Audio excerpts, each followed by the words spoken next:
Welcome to a new daily top Askreddit video. Today's topic. Serious, the ascent of billionaires is a symptom and outcome of an immoral system that tells people affordable insulin is impossible but exploitation is fine. Alexandria Ocasio-Cortez. What are your thoughts on this? Attention. Serious, tag notice. Jokes, puns, and off-topic comments are not permitted in any comment, parent or child. Parent comments that aren't from the target group will be removed, along with their child replies. Report comments that violate these rules. Posts that have few relevant answers within the first hour, and posts that are not appropriate for the serious tag will be removed. Consider doing a NOMA request instead. Thanks for your cooperation and enjoy the discussion. I am a bot, and this action was performed automatically. Please contact the moderators of this subreddit if you have any questions or concerns.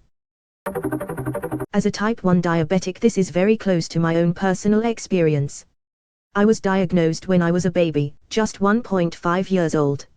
So I've lived with the condition for my entire lifetime, essentially. Many people are unaware of what type 1 diabetes actually is, so I'll give a basic rundown just FYI.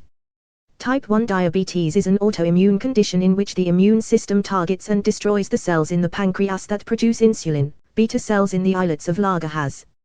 Insulin is a critical hormone that allows the body to metabolize glucose for energy. An untreated type 1 diabetic will die within a couple of days, without insulin.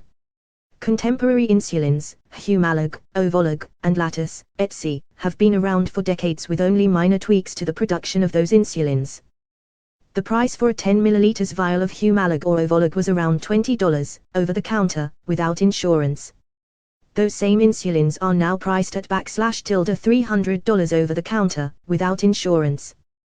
That's an astronomical price increase without any major change to the formula or production method used. I may be off the mark here in just talking about the price of insulin and not talking about billionaires, but you don't need billionaires to understand just how ethically bankrupt our systems are when a product like insulin, which is necessary for survival, is priced at a point of such staggering profit. It costs something like $6 to produce a 10 ml vial of life-sustaining insulin, which is then priced at $300. People die because they can't afford to pay that. It's just wrong. Agree with you. My son is type 1 diabetic. His insulin prices keep going up since his diagnosis in 2003. He has to pay a small fortune just to stay alive, each month. All of this on top of what regular people have to pay: mortgage, car insurance, electric bill, water bill, etc.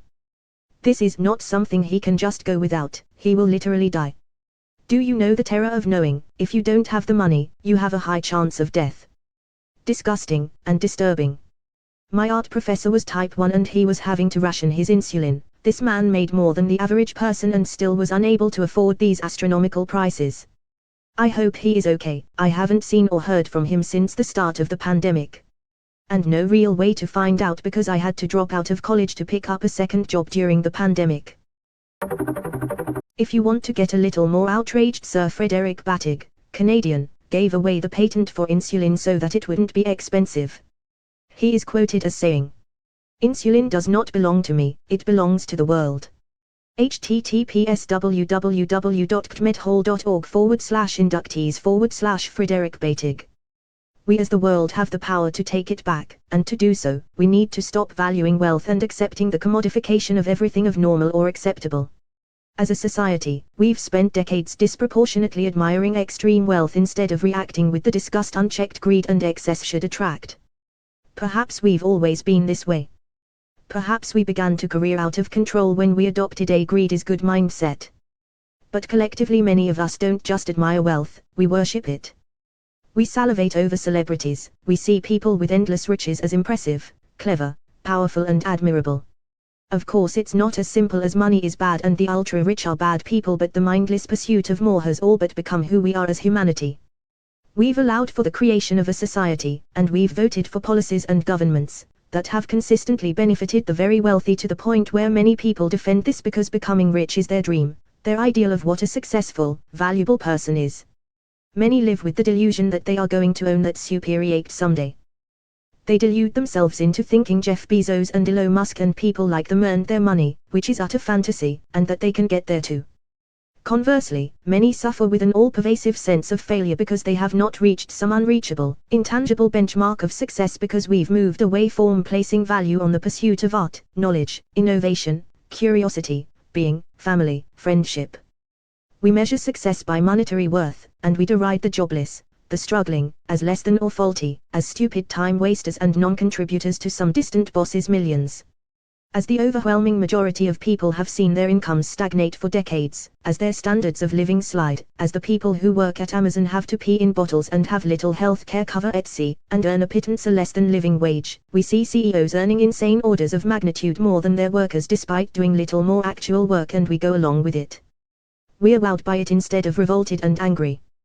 People kiss the asses of the Kardashians, the influencers, the heirs and heiresses, the socialites of the world. So warped is our viewpoint, we take a person, say a socialite, who had more money gifted to them than they could ever spend in 10 lifetimes, and praise them and value them, yet many view the homeless, the struggling artist, the immigrant, the refugee, the single mother, the person on welfare, the sick as worthy of scorn, as parasites, as drains on society. What the fuck have we become? We watch as megacorporations destroy our planet for the profit of the few. I mean, how do we live in a society where planned obsolescence is still a thing? Where fast fashion accounts for about 8% of the world's emissions and fashion mega brands literally burn billions, trillions, in unsold clothing to maintain the value of their bloated brands. We praise billionaires as they drastically increase their wealth during a pandemic where billionaires reopen factories and their workers become infected and die because hey, we can't stop them adding a few more tens of billions to that pile of gold. Those essential workers struggling in supermarkets, who cares about their lives, right? We need to support these corporations, meet their demands for handouts, bailouts. Because we think that wealth's going to trickle down someday. Because our policymakers have been so irrevocably bought. Because we're one day closer to that superior act of our own, just 10,000 more years of work at average wage and we just might get there. Because we've turned everything from housing to health to education into some sort of endless, dystopia pyramid scheme. It's a form of societal Stockholm syndrome, and if we want to see change, we need to wake up. And we can wake up. All it takes is a shift in our collective attitudes to begin pushing us back in a fairer, more equitable and reasonable direction. This is not okay. And taxing the rich is where we start. I've never had to depend on insulin, but I do have to take a T-rejection medicine every 12 hours for the rest of my life or else I will die, and it is expensive as hell, and it used to be worse before there was generic tacrolimus. I remember losing my job and it was a devastating blow. I was desperate to get my medicine and it cost over $3,000 for a 1-month supply. It's no way to go through life. If everyone had experienced what I've gone through in my life, there wouldn't be a question in their mind whether healthcare is a right or privilege. We need to pool our money and take care of everyone regardless of their financial status. Does your hospital have a social worker? I am in the same boat, but due to my lower income I am supplied Evasis and cell kept by the manufacturer at no cost. Yes, precisely, this is what I had to do too. The problem with accumulating wealth at any cost is that it's an extremely short-sighted view. Corporations think in quarters rather than decades or centuries. I'm not advocating for the Soviet brand of communism or whatever China is doing this week, but we need some long-term thinking that includes the good of the world and humanity in general, while also understanding that people are individuals, not cogs in a machine. Also, monopolies need to be broken up and dealt with harshly. No business wants to compete with anyone else, every business wants to become a monopoly and corner the market.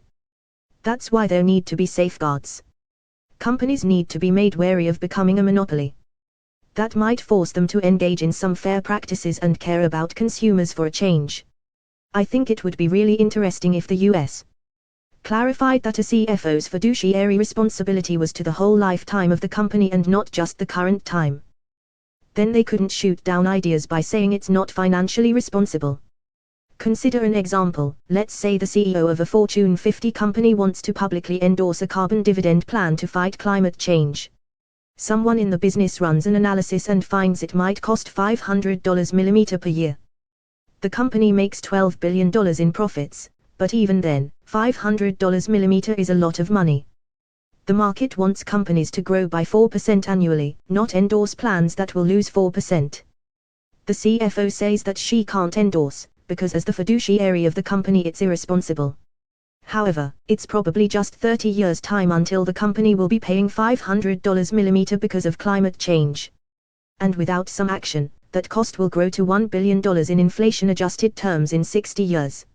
Over time, the CFO would save the company more money by endorsing the dividend program. If she saw herself as a long-term fiduciary, she might be able to endorse the plan. Put another way, she'd have some cover to explain to the market why the company must take the action.